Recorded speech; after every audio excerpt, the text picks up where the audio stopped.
नमस्कार दोस्तों। Law of one यानी एक का कानून, या कह लीजिए एक का ज्ञान, या कह लीजिए एक का तरीका। यह उसका 7वां सत्र है जो कि जनवरी 25, 1981 को रिकॉर्ड हुआ था। दोहराया जाता है। इस किताब के द्वारा दी गई सभी सूचनाएं और जानकारियां आप मान भी सकते हैं, जान भी सकते हैं, नज़रअंदाज भी कर सकते हैं और सिरे से खारिज भी कर सकते हैं, क्योंकि यह आपकी फ्री विल है जो कि अनंत रचयिता द्वारा आपको दी गई है। अब हम इस सत्र में आगे चलते हैं, और जैसा कि हमेशा रा कहते हैं कि हम तुम्हारा स्वागत उस अनंत रचयिता के प्रेम और रोशनी में करते हैं। अब हम बात करने के लिए तैयार हैं। तो डॉन पहला सवाल करते हैं। आपने पिछले सत्र में बताया था कि आप ग्रहों के महासंघ का हिस्सा हैं। किस तरह की सेवाएं आपके लिए मौजूद हैं? क्या आप इसके बारे में हमें थोड़ा बताएंगे? तो रा कहते हैं, हम अनुमान लगा रहे हैं कि तुम पूछना चाहते हो कि किस तरीके की सेवाएं हम देते हैं, ना कि किस तरीके की सेवाएं हमारे लिए हैं। हमारी सेवाएं देने का एक गणित है। जब भी कोई हमसे सेवाएं मांगता है तो हम उस गणित का इस्तेमाल करते हैं। तो दोस्तों, यहाँ पे ये जिस लॉ की बात कर रहे हैं, ये लॉ ऑफ सर्विस बोलते हैं इसको। ठीक है ना, सेवा देने की सर्विस, मतलब तरीका। इसको अंग्रेज़ी में लॉ ऑफ स्क्वायर्स भी बोला जाता है। तो इसकी जो कैलकुलेशन होती है ना, वो कुछ इस प्रकार की है। इसकी ही लॉ ऑफ वन की एक और किताब है, रा कॉन्सेप्ट गाइड। तो यदि कोई अंग्रेज़ी में इस किताब को पढ़ रहा है और उसको कोई कॉन्सेप्ट समझ नहीं आ रहा है, तो वो एल रिसर्च की वेबसाइट से जाकर, वहाँ पर फ्री में है ये अवेलेबल, तो वहाँ से इसको डाउनलोड कर सकता है, रा कॉन्सेप्ट गाइड। तो इसमें इस लॉ को बहुत अच्छे से समझाया गया है। तो ये लॉ जो है ना, वो इस तरीके से काम करती है कि मान लो धरती पर से कुछ दिक्कत आ गई, कुछ परेशानी आ गई या कुछ हुआ, तो किसी को किसी तरीके की सेवा चाहिए या कुछ सीखना है। जैसे कि वही उन्होंने बताया कि ध्यान की हम इतनी चीज़ें बता सकते हैं, तो मैं और भी अलग अलग तरीके के काफ़ी ज्ञान दे सकते हैं। तो उसको सेवा में ही काउंट किया जाता है। तो ये भी हम जो लॉ ऑफ वन आपको दे रहे हैं, ये भी एक तरीके की सेवा है। यदि आप किसी और को देते हो तो वो भी सेवा में ही काउंट की जाएगी। परंतु सेवा करते वक्त सबसे ज़्यादा जो ध्यान रखा जाता है, वो रखा जाता है दूसरे की आज़ादी का उल्लंघन ना हो। जैसा कि हमने पिछले सत्र में बताया कि इसको करने का तरीका जो रचयिता का है वो है रहस्य। दो, पर इस तरीके से दो कि सामने वाला खुद मांगे, ना कि आप उसके ऊपर ज़बरदस्ती अपनी सेवाएं थोपो। ये चाहे वो प्रेम ही क्यों ना हो, प्रेम भी आप दूसरों के ऊपर ज़बरदस्ती नहीं थोप सकते।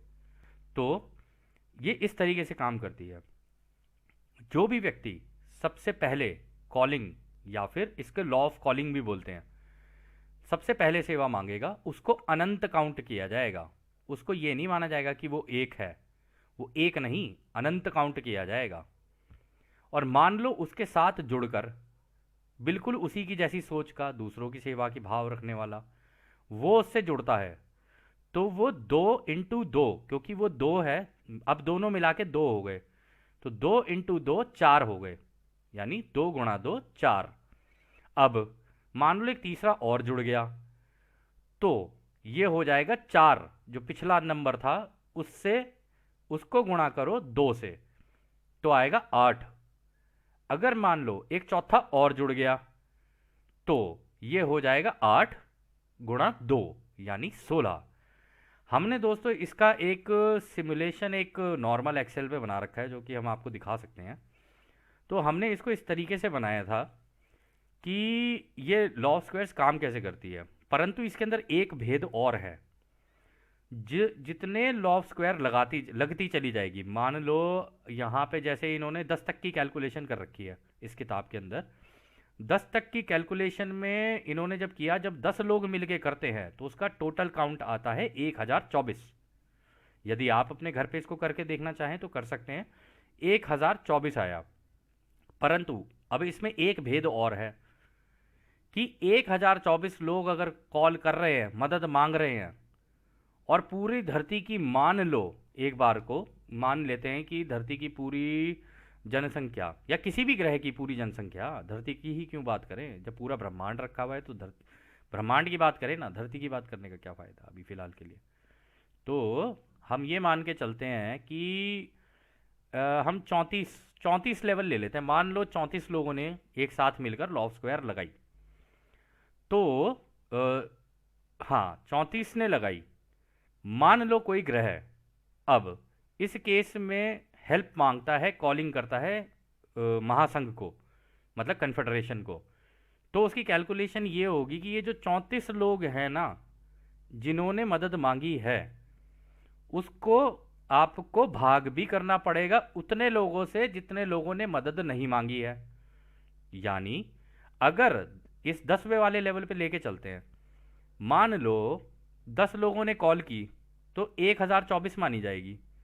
परंतु अगर धरती की पूरी, हम अपनी धरती की अगर बात करें और पूरी की पूरी जनसंख्या, बाकी मांग ही नहीं रहे हैं, उनको पता ही नहीं है कि हाँ भाई एक का ज्ञान क्या होता है क्या नहीं है, ये रचयिता के तरीके काम कैसे करते हैं उनको नहीं पता, तो ये भाग किया जाएगा पूरी जनसंख्या से।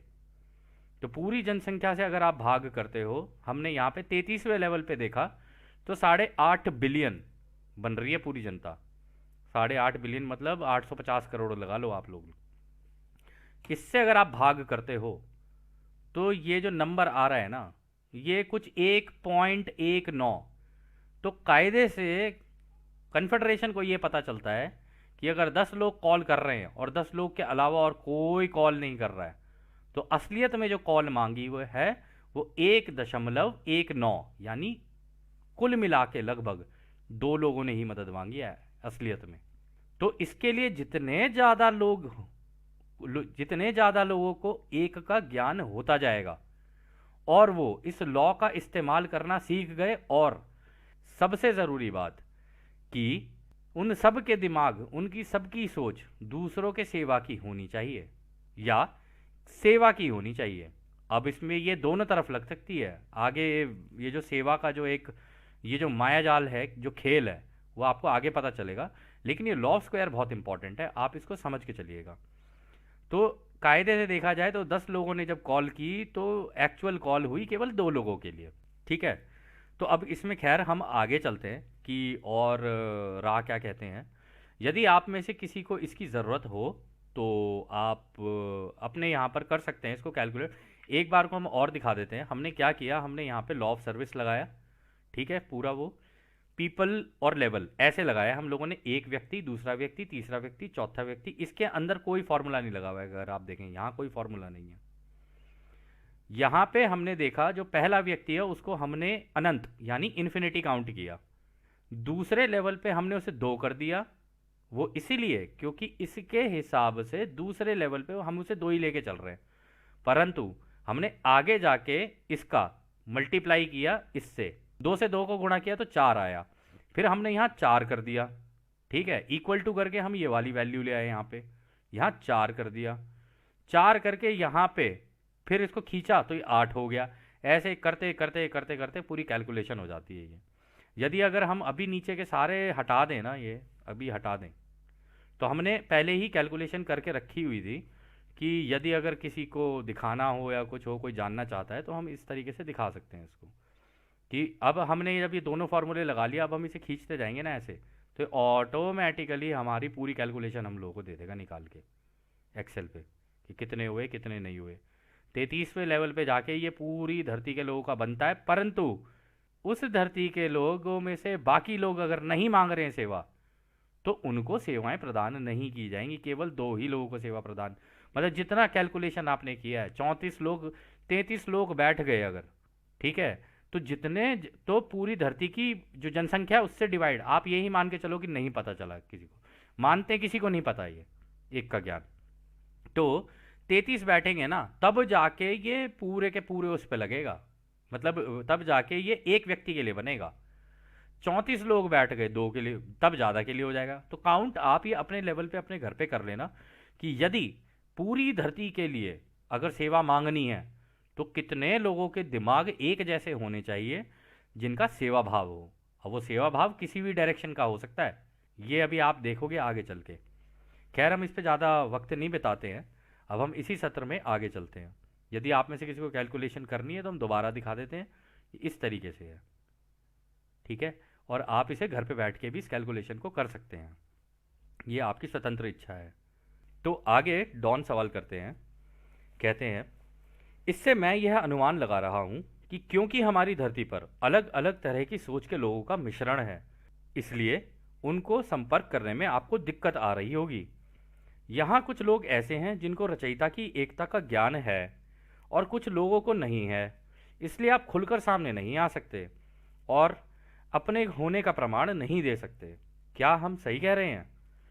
तो रा कहते हैं, हमको तुम्हारे सारे लोगों की सोच के मायाजाल को समझना पड़ता है, इसलिए हमारी सेवाओं को देने में दिक्कत आती है।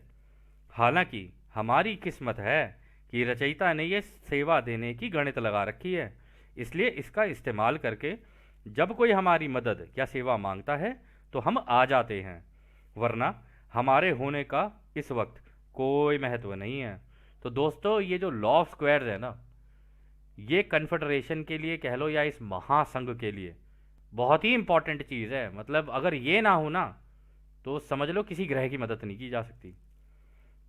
तो वो कहते हैं, छोटे में कहें तो हाँ, तुम सही कह रहे हो, हम तुम्हारे किसी एक गुट नहीं, सभी की सोच को समझकर अपनी सेवाएं देते हैं। जो जैसे जैसे हमारी सेवाएं मांगता है, हम वैसे वैसे उसको अपनी सेवाएं देते चले जाते हैं। तो अगला सवाल डॉन कहते हैं, तो इस गणित के हिसाब से यदि 10 लोग आपको मदद या सेवा के लिए बुलाएं तो आप उसको 100 लोग मानते हो, क्या मैं सही कह रहा हूं? तो रा कहते हैं, ये नहीं, ये ठीक नहीं है। यदि 10 लोग हमारी मदद या सेवा मांगते हैं तो हम उसको 1064 काउंट करते हैं। यही इस गणित का हिसाब है और इसी से हम उसको मानकर चलते हैं। हालांकि सभी लोगों की सेवा मांगने के लिए सोच में विभाजन होने के कारण थोड़ा नुकसान होता है, परंतु लगभग इतने ही लोग बनते हैं। इस गणित के हिसाब से जितना सोच में मिलन होगा उतने ही अच्छे नतीजे आते जाएंगे। तो कहने का मतलब है दोस्तों, ये लॉ ऑफ स्क्वायर्स इतनी पावरफुल चीज़ है कि यदि किसी को समझ में आ जाए और जितने ज़्यादा लोगों को समझ में आ जाए, वो इस ग्रह को किसी भी दिशा में लेके जा सकते हैं।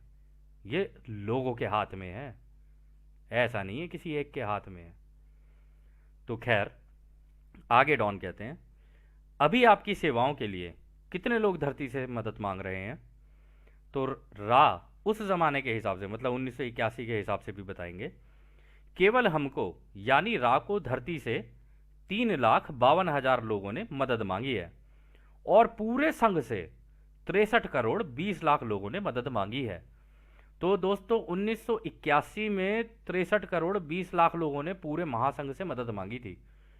अब ये वो लोग हैं जिनका एक साधारण तरीके से एक वो ही ऐसा होता है, मतलब एक भाव ही ऐसा होता है दूसरों की सेवा का। और ऐसा नहीं कि झुकाव बिल्कुल ऐसा ही हो कि जी बहते ही चले जा रहे हैं उसके अंदर, ऐसा नहीं, लेकिन दूसरों की सेवा का भाव होता है उनका। इनमें कई सारे ऐसे होते हैं जो कि ध्यान करते हैं, कई सारे ऐसे होते हैं अलग अलग तरीके से चीज़ें कर रहे होते हैं। बट हाँ, इसमें जो ज़्यादातर लोग होंगे वो होंगे जो ध्यान वगैरह और ये सारी चीज़ें करते हैं, क्योंकि उसी उसी अवस्था में आप इनसे मदद मांग सकते हो और कोई तरीका नहीं है इनसे मदद मांगने का। अगर आप सोच रहे हो ना कि मैं ऐसे ही खड़े हो गए छत पे खड़ा हो जाऊंगा तो फिर सेवा मिल जाएगी, चांसेस कम ही हैं उस केस में। तो डॉन कहते हैं, क्या आप बता सकते हैं कि सेवा के गणित यानी लॉ ऑफ स्क्वायर्स के हिसाब से ये अंक कितना हुआ? तो रा कहते हैं, ये अंक बहुत बड़ा है और इसको लिखने का कोई महत्व नहीं है। हालांकि ये अंक दर्शाता है कि बहुत बड़ी संख्या में हमसे मदद मांगी जा रही है और ये आवाज़ पूरे ब्रह्मांड के लोग जो रचयिता की सेवा में हैं सुन और महसूस कर रहे हैं कि हमारे अपने भाई दुख, दर्द और निराशा से गुजर रहे हैं और अब हमें अपनी सेवा देनी है। तो दोस्तों, धरती पे अगर आपने हर जगह देखा होगा, जब पाप बढ़ता है, दुख बढ़ता है, लोगों के अंदर निराशा आती है, बहुत दिक्कतें हो जाती हैं, तो इस महासंघ के साथ ऐसा नहीं है ये तो एक महासंघ है, ऐसे अनंत महासंघ हैं। उन सब अनंत महासंघों में से अलग अलग आकाश गंगाओं से उठ उठ के आते हैं सारी की सारी वानर सेना कि आ जाओ, भाइयों को जरूरत है अब इन्होंने आवाज लगा दी, अब जाके इन्हें अकल आई है कि हाँ हमारी जरूरत है इन्हें। तो तब आते हैं ये, और वो भी तब जब मांगे। अब मांग ही नहीं रहा है, खोया हुआ है, तो उसकी मदद कौन कर देगा? जिसने सोच ही रखा है गड्ढे में कूदने का तो उसको कौन बचाए? तो खैर, आगे डॉन कहते हैं, ये आवाज और कितनी बड़ी होनी चाहिए कि आप खुलकर हमारे धरती के लोगों के सामने आए। इसके लिए कितने लोगों को आवाज लगानी पड़ेगी कि पूरा महासंघ इसको सुने?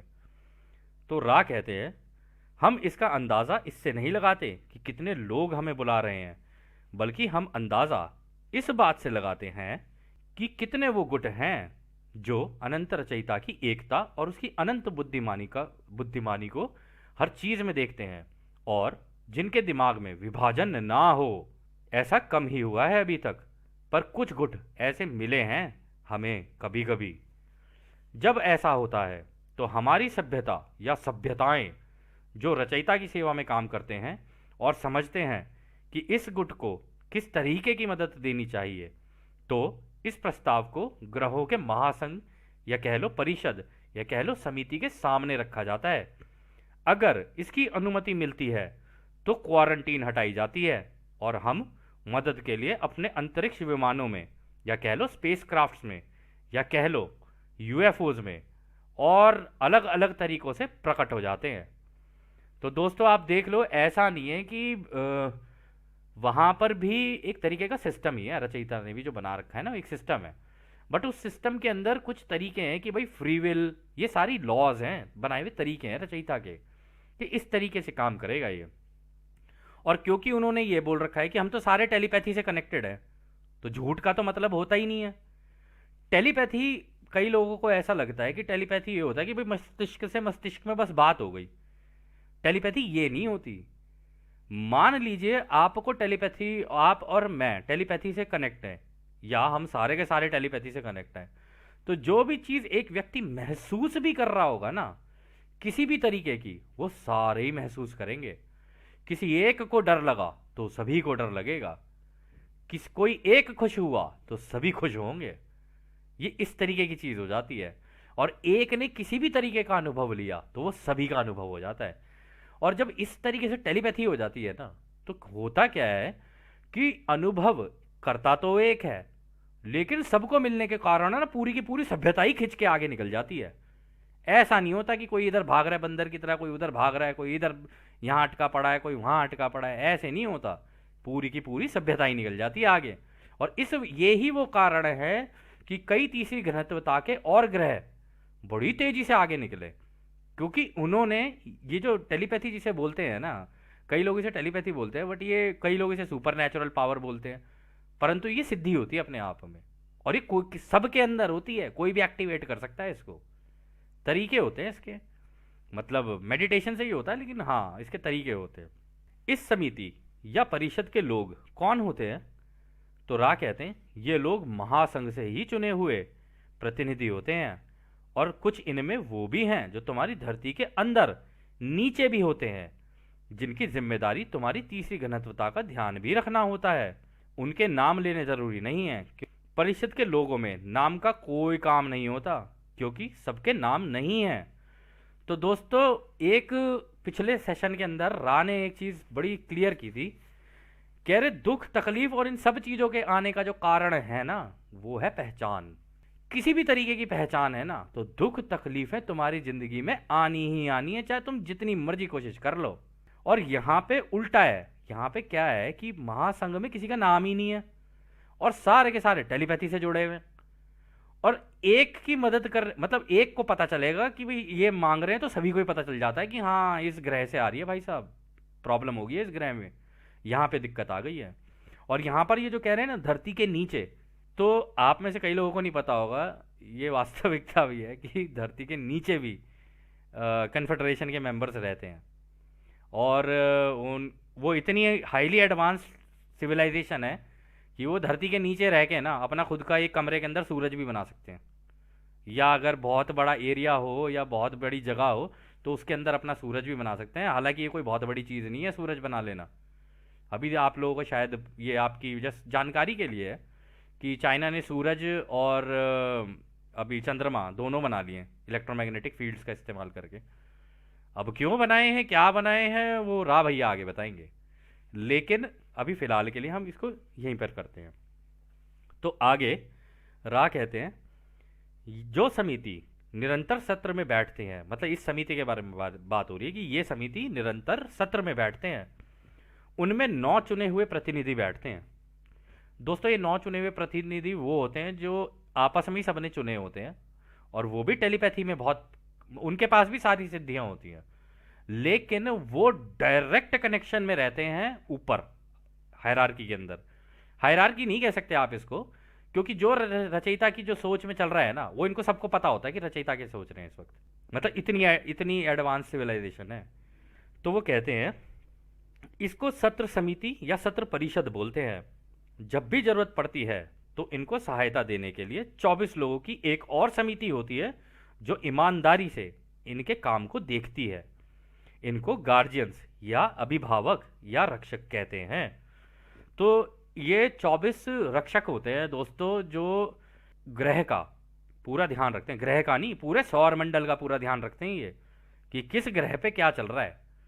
और आप अंदाज़ा नहीं लगा सकते इनकी पावर का, अंदाज़ा नहीं लगा सकते इनकी कैपेबिलिटीज़ का। खैर हमसे तो ना ही पूछो क्या कि इनकी कैपेबिलिटीज़ क्या है, जिस दिन खुद आप अनुभव कर लोगे उस दिन आप देख लेना। तो आगे रहा बोलते हैं, ये पूरी समिति बिना किसी भेदभाव के एक दूसरे के साथ रचयिता की एकता से दिमाग में बात करते हैं। इसको तुम टेलीपैथी बोलते हो। ये सभी एक के ज्ञान का इस्तेमाल करके सारे काम करते हैं। जब भी महासंघ के लोगों को किसी तरह की सोच और सलाह की जरूरत होती है तो वो एक संतुलित तरीके से अपनी सलाह देते हैं, जिसके आधार पर हम अपनी किसी तरह की कार्यवाही कर सकते हैं। इसमें जो काम होते हैं वो एक तो ध्यानपूर्वक एक ग्रह को दूसरे ग्रहों के समूह को महासंघ में शामिल करना होता है। तो यानी ऐसा होता है कि जैसे मान लो एक ग्रह है, अब वो तो आध्यात्मिक उससे निकलते निकलते आगे पहुंच गया, अब वो पहुंच गया उस लेवल पे कि हाँ भाई अब महासंघ को ज्वाइन कर सकते हैं, तो पूरा पूरा ग्रह उसकी पूरी की पूरी सभ्यता इसको ज्वाइन करेगी। अब ये तो हो गया पहला काम। दूसरा, उनकी मदद करना होता है जिनको ठीक से यह नहीं पता होता है कि किसी ग्रह के लोगों की मदद कैसे की जाती है, जिसमें यह देखा जाता है कि किसने मदद मांगी, एक के कानून या ज्ञान के हिसाब से क्या होना चाहिए और कितने लोग मदद मांग रहे हैं, क्योंकि कभी कभी विरोधाभास भी हो सकता है, तो उस वक्त क्या करना है। और तीसरे, हमारे खुद के महासंघ के सवाल होते हैं जिन पर विचार विमर्श होता है। तो दोस्तों एक मतलब इस पूरे महासंघ मतलब हम सुनते थे, मतलब रामायण में एक संघ होता है, महासंघ है, ये सारी चीज़ें हैं, तो मतलब लगभग हमारी आंख के सामने तो रामायण ही चल गई थी। खैर क्योंकि हमें जो पता है हम तो उसी के हिसाब से बता सकते हैं ना, ऐसा नहीं है कि ये बाकी मतलब धर्मों में नहीं है, ये हर धर्म में आपको इससे रिलेटेड कुछ ना कुछ मिल ही जाएगा। तो यहाँ पर कह रहे हैं कि एक ग्रह की सेवा करने के लिए भी ना बहुत विचार विमर्श करना होता है, ऐसे नहीं कि तुरंत ही कर दी, बहुत पूरा विचार विमर्श होगा कि हाँ अब इनकी सिचुएशन ये है, अब इनकी सिचुएशन ये है, अब इतने लोगों ने हमें कॉल किया, अब इतने लोगों ने कॉल किया है, और जितने ज़्यादा कॉल करते चले जाएंगे और जितने ज़्यादा लोगों को एक का ज्ञान होता चला जाएगा और जो इसका इस्तेमाल करना सीख जाएंगे, वो धीरे धीरे धीरे धीरे उनको पता नहीं चलता है लेकिन वो धीरे धीरे इस महासंघ का हिस्सा खुद ही बनते चले जाते हैं, क्योंकि बाद में जब कटाई का वक्त होता है ना उससे पता चलेगा आपको ये। तो फिर वो आगे कहते हैं, ये कुछ बड़े कर्तव्य हैं इस समिति के। जब भी उनको कोई उलझन लगती है तो वो 24 जो हमारे गार्जियंस या कह लो अभिभावक हैं उनसे सलाह लेते हैं और आगे की कार्यवाही करते हैं। तो मतलब ये गार्जियंस जो है ना, अगर इन्होंने बोल दिया ना जाओ और इस प्लैनेट को रेस्क्यू कराओ, अब फंस गया है प्लैनेट, तो ये गार्जियंस ने बोला नहीं और पूरा का पूरा महासंघ कूद पड़ता है एक ही बार में। खैर सोचने वाली बात यह है कि क्या कहानी होती होगी। तो फिर डॉन कहते हैं, क्या ये 9 लोगों की समिति वही है जिसका जिक्र इस किताब में है जिसका नाम यूरी है, जो आंड्रिया पुहारिक ने लिखी थी। तो रा कहते हैं, इस 9 की समिति के बारे में काफी हद तक तुम्हारे यहाँ दो लोगों ने बताया है। एक का नाम मार्क प्रोबर्ट है, जिसने इसके ऊपर एक किताब लिखी है, और दूसरा आंड्रिया हेनरी पुहारिक ही है। दोस्तों, ये जो किताब है ना, यूरी, अगर कभी आपको लगे, हम आपको ये नहीं बोल सकते कि तू ऐसा कर या ना कर, क्योंकि हमें भी अब समझ में आ गया कि एक का ज्ञान क्या है और आपकी आज़ादी क्या है।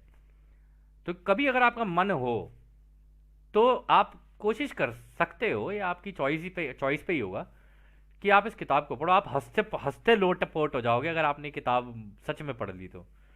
इस किताब का एक रोचक एक हिस्सा हम आपको बताते हैं, जिसको पढ़ते पढ़ते हम लोग सारे लॉ ऑफ वन के जितने भी हम लोग ज्ञानी हैं, ज्ञानी कह लो या हम लोग एक तरीके से प्रैक्टिशनर कह लो आप हमें, कि हम इसकी प्रैक्टिस करते हैं, अभ्यास करते हैं इसका। और क्या कहते हैं, ध्यान अवस्था में भी जाके और अलग अलग तरीके से।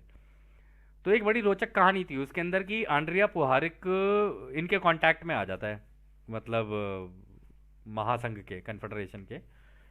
तो बचपन में उसका एक एनकाउंटर हुआ होता है कि उसके ना बचपन में एक यूएफओ आता है, उसके ना माथे पे एक बीम मार देता है।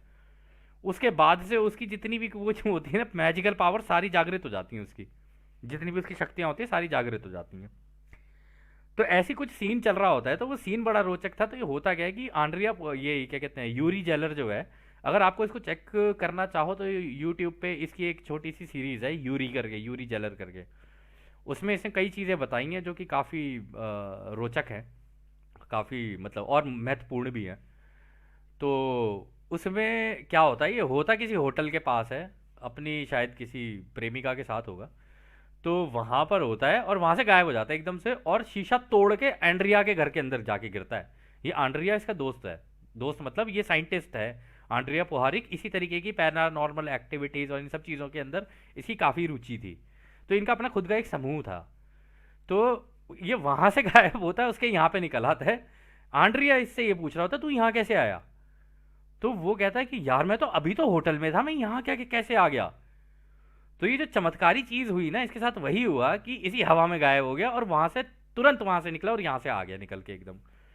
इसको नॉन लीनियरिटी बोलते हैं इंग्लिश में, बट बहुत सारी चीजें हैं। खैर, ये सत्र लंबा हो जाएगा, हम इसको अभी यहीं पर रोकते हैं। अगर आपकी कोई इच्छा हो इनमें से अभी फिलहाल, क्योंकि ये काफ़ी हैवी रहा है सेशन, सत्र, तो इसको अभी हम यहीं रोकते हैं। और अगले सत्र में इसको आगे कंटिन्यू करते हैं। और अब हम आपको उस अनंत रचयिता के प्रेम और रोशनी, शक्ति और शांति में छोड़कर चलते हैं भाइयों। बहुत बहुत धन्यवाद। आज ने